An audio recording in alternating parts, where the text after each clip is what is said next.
Hello, everybody. Welcome back to Inside Man United. My name is Rowan Brennan, and we've got a pretty stacked episode today in terms of new news that is affecting the club, from transfers in, transfers out, people trying to hijack our transfers, and us trying to identify new players. There's also old players who've been gone for a while who are coming back. A little bit of controversy over that as well. So a lot to unpack. So let's get into it.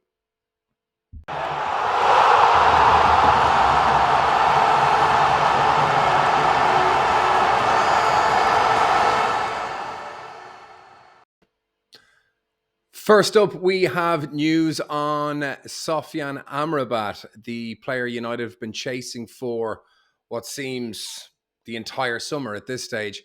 A player who has previously turned down Liverpool, has been told by Erik ten Hag to sit tight, that United are coming for him. He hasn't even been included in the Fiorentina team in anticipation of his move to United. However, as we covered in our Transfer Talk episode yesterday, delays are occurring due to Harry Maguire really not being able to agree his goodbye fee that he wants from Manchester United. Terms between West Ham and Harry Maguire have been agreed. Terms between West Ham and United have been agreed. But it looks like Harry Maguire is looking for a final big goodbye payment from United before he'll leave and free up some money for United to be able to bring in some new, and from the looks of the Wolves game, badly needed additions to assist Casemiro in midfield, a section that we looked like we were completely overrun in our Premier League opener. So the team that have decided to put a fly in the ointment are Liverpool, once again coming back in for Sofyan Amrabat, having been disappointed and frankly slightly humiliated in the transfer market, not once but twice, by Chelsea in their pursuit of Moises Caicedo and Lavia from Southampton. It looks like Chelsea are going to get both of those players.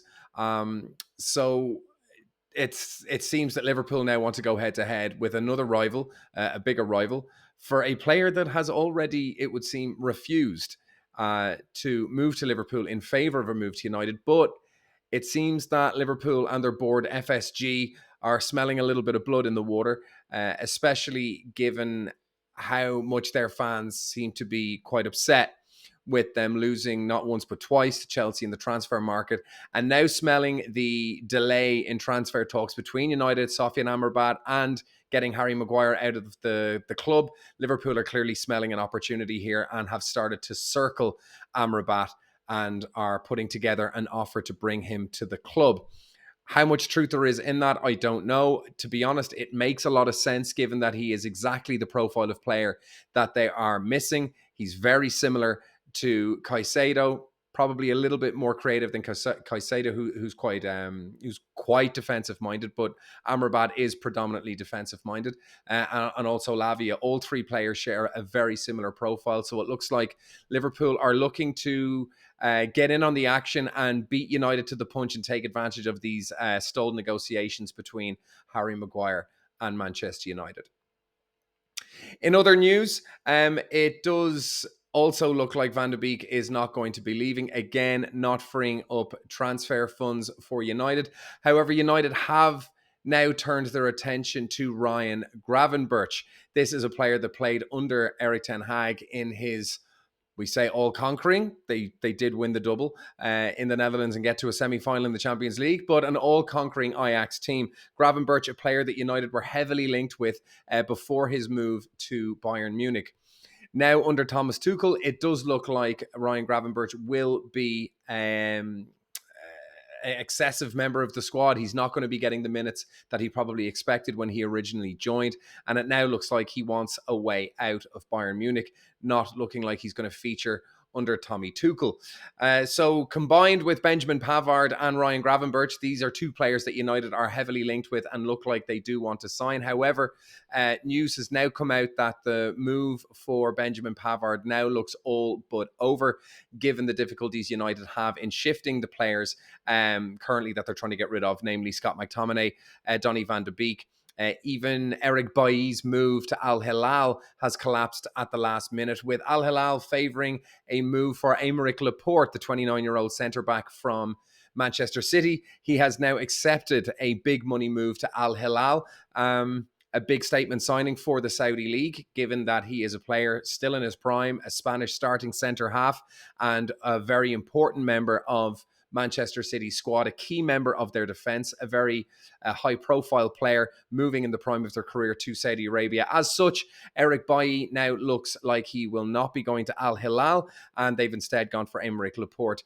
Again, because of this, it looks like United are willing to let Eric Bailly go on a free transfer, so as to allow him to find the move he wants and to obviously just move him off United's wage bill. So Eric Bailly struggling to find a move and joining the long list of players that are stuck on the runway at United, like Donny van de Beek, Harry Maguire, and to a lesser extent, Scott McTominay.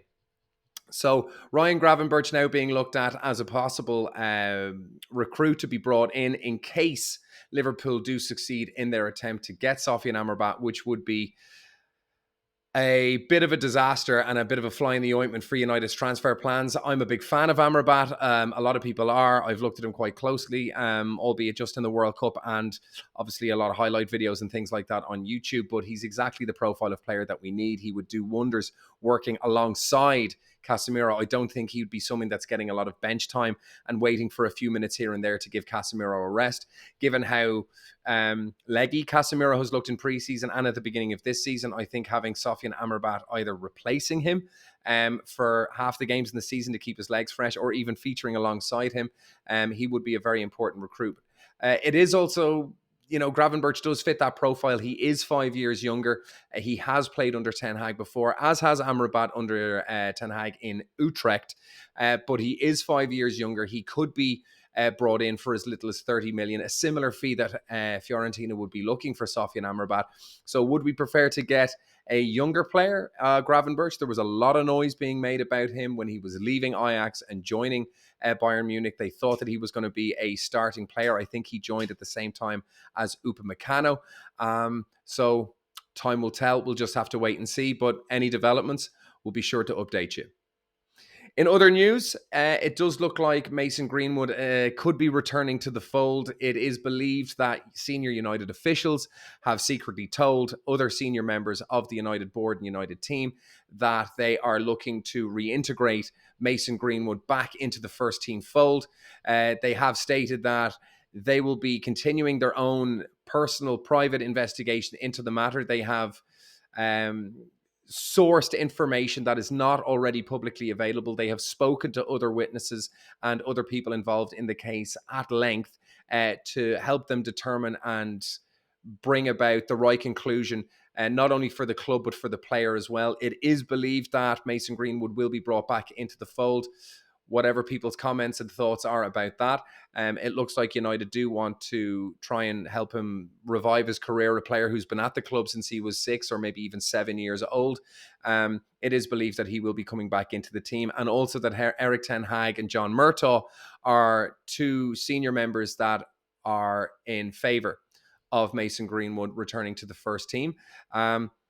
It's going to be a controversial move for some. For some, it's a very welcome return for a player who has gone through some struggles, who has committed some acts that are not favorable towards him and his character.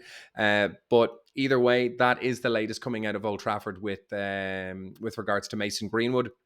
Time will tell. It looks like a statement is going to be made probably before the transfer window closes. But any new updates or news that we get on that, we'll be sure to update you. That is pretty much it for today. That's just a quick transfer roundup of everything that's been going on. Obviously, there's just a few weeks left, so there's going to be lots of updates, comings, goings. It's on, it's off between now and the end of the window.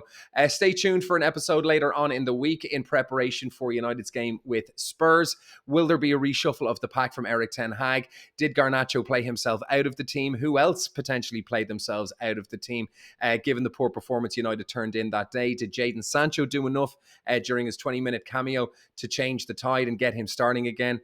Will Marcus Rashford play down the middle again with Sancho on the left or Garnacho on the left? Will Marcus be moved back onto the left, his favoured position, to allow Sancho come in under a false 9, position that he held quite often during preseason games and actually seemed to do quite well. So while we wait for Rasmus Højlund to come back into the fold from his injury, could this be something that Jadon Sancho can turn into his own in preparation for Rasmus Højlund coming back into the first team?